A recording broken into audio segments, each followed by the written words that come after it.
c'est accueillir le numérique. Cette semaine avec Darren Pulsifer, principales histoires de cette semaine. Dans les actualités de la cybersécurité, un plugin WordPress voyou a compromis les données des utilisateurs en exposant les adresses e-mail, les noms d'utilisateurs et les mots de passe en clair. Les chercheurs en sécurité ont découvert la violation, exhortant les utilisateurs affectés à réinitialiser immédiatement leurs identifiants. Le plugin, nommé XVP Spam Shield Pro, est connu pour ses activités malveillantes, soulignant l'importance des audits de sécurité réguliers pour les sites WordPress. Les administrateurs de sites web sont invités à retirer le plugin compromis et à renforcer les mesures de sécurité pour prévenir l'accès non autorisé et l'exposition des données.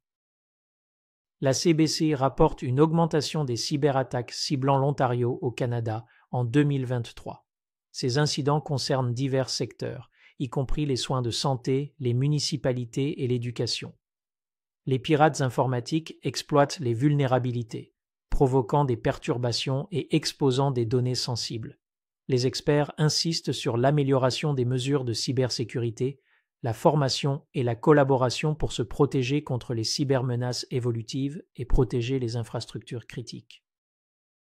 Les cyberattaques pendant les vacances de Noël augmentent pour plusieurs raisons. Premièrement, l'activité d'achat en ligne est intensifiée, créant des opportunités pour les cybercriminels. Deuxièmement, les tentatives d'hameçonnage ont augmenté, où les attaquants trompent les victimes en utilisant des emails ou les réseaux sociaux. Troisièmement, les employés travaillant à distance présentent un risque pour la sécurité. Quatrièmement, les attaques d'ingénierie sociale peuvent être plus réussies pendant cette saison. Enfin, une négligence de sécurité potentielle en raison des festivités peut également augmenter le risque d'attaque. Il est vital d'être conscient de ces risques et de prendre des mesures pour les atténuer. Dans les actualités de l'intelligence artificielle. En 2023, l'IA générative a fait des progrès significatifs dans divers secteurs, y compris la santé, la finance et le divertissement. Jim Cramer de CNBC récapitule la fin de l'année en soulignant les contributions de l'IA à la découverte de médicaments, à la modélisation financière et à la création de contenu. Le potentiel transformateur de l'IA générative est mis en évidence, marquant son influence continue sur l'innovation et les avancées technologiques. L'article récent de Future Ed explore le potentiel de l'intégration de l'IA dans les écoles. Il souligne l'importance des considérations éthiques et d'une mise en œuvre responsable pour une intégration réussie. L'article fournit des idées précieuses pour les éducateurs, les décideurs politiques et les parties prenantes naviguant dans ce paysage en évolution. Le podcast Embracing Digital Transformation présentait également des entretiens avec des étudiants universitaires et leurs professeurs, discutant de leurs pensées. Intel a dévoilé une nouvelle puce, l'Intel Nervana NCS1, pour accélérer les applications d'intelligence artificielle, IA. La NCS1 est conçue pour améliorer les performances de l'IA, offrant un débit élevé et une efficacité optimale. Intel vise à faire progresser l'innovation en IA en fournissant aux développeurs les outils pour déployer et dimensionner efficacement les modèles d'IA. La puce fait partie de l'engagement d'Intel à favoriser les applications d'IA dans diverses industries et représente une étape significative dans la stratégie d'IA de l'entreprise. Dans les actualités de l'informatique omniprésente, les institutions financières, y compris Capital One et Harvest Bank, accordent la priorité au contrôle des coûts du cloud face aux défis.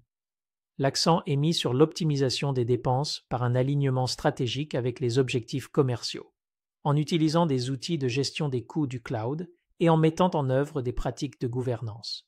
À mesure que l'informatique en nuage évolue, une gestion efficace des coûts devient essentielle pour ces organisations. Le Washington Post rapporte la remise en question par le Pentagone de ses contrats de cloud computing, laissant supposer des changements potentiels de stratégie. L'article explore les implications de ces changements et leur impact sur les grandes entreprises technologiques en lice pour des contrats de défense lucratifs. Alors que le Pentagone navigue dans le paysage complexe du cloud computing, l'article met en évidence la dynamique en évolution et le paysage concurrentiel dans la quête de capacités technologiques avancées par le secteur de la défense. Cisco effectue un mouvement stratégique dans la sécurité du cloud en acquérant Isovalent, un innovateur dans la mise en réseau et la sécurité native du cloud. Cette acquisition reflète l'engagement de Cisco à faire avancer ses capacités en matière d'intelligence artificielle, IA, et de sécurité du cloud. L'expertise d'Isovalent en technologie eBPF, filtre de paquets de Berkeley étendu, devrait améliorer la capacité de Cisco à sécuriser les environnements cloud, offrant des solutions avancées pour le paysage évolutif de la cybersécurité dans les infrastructures basées sur le cloud. Dans les actualités sur l'adoption de la transformation numérique, premièrement, j'aimerais souhaiter à tous mes auditeurs un joyeux Noël et une bonne année. Dans le podcast de cette semaine, Darren explore OpenZT, une solution de réseau open source à zéro confiance. De plus, merci à tous ceux qui parlent du podcast. Nous avons désormais dépassé 10 000 auditeurs hebdomadaires et votre soutien est grandement apprécié. C'est tout pour accueillir le numérique. Cette semaine, si vous avez apprécié cet épisode, consultez notre podcast complet hebdomadaire Embracing Digital Transformation et visitez notre site web embracingdigital.org. Jusqu'à la semaine prochaine, sortez et embrassez la révolution numérique.